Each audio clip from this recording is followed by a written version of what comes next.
اللہ تعالیٰ نے قرآن پاک میں 3 طرح کے چلنے کو بیان کیا ہے۔ ایک لفظ استعمال کیا گیا ہے مشی، جس کا مطلب ہوتا ہے نارمل چال چلنا۔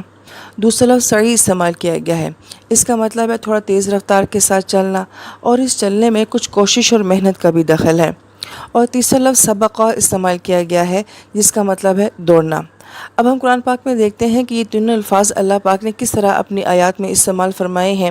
تو اللہ پاک فرماتے فَامْشُوا فِي مَنَاكِبِهَا وَكُلُوا مِن رِزْقِهِ کہ تم زمین کے کندھوں کے اوپر چلو اور اپنے رزق کو تلاش کرو۔ سعی کے لفظ کے لیے اللہ پاک فرماتے فَاسْعُوا إِلَىٰ ذِكْرِ اللَّهِ کہ اللہ کے ذکر کی طرف تیز رفتار کے ساتھ چلو۔ اور سبا کو اللہ پاک فرماتے ہیں سابقوا إِلَىٰ مغفرہ کہ اللہ کی مغفرت کی طرف دوڑو۔ تو جب اللہ تعالیٰ نے رزق کو بیان فرمایا تو اس کے لیے اللہ پاک نے مشی کا لفظ استعمال فرمایا کہ رزق کی تلاش میں زیادہ تیز چلنے کی یا دوڑنے کی ضرورت نہیں ہے۔ ہاں، اسباب اختیار کرو، کوشش کرو، مگر نارمل رفتار کے ساتھ چلو۔ تمہارا رزق تمہارے نصیب میں لکھا جا چکا ہے، وہ تمہارے تیز دوڑنے یا بھاگنے سے تمہیں زیادہ نہیں ملے گا۔ لیکن جب اللہ تعالیٰ اپنی یاد کی بات کرتے ہیں تو فرماتے ہیں کہ فَاسْعُوا إِلَىٰ ذِكْرِ اللَّهِ کہ اللہ کے ذکر کی طرف تھوڑا تیز رفتار کے ساتھ چلو۔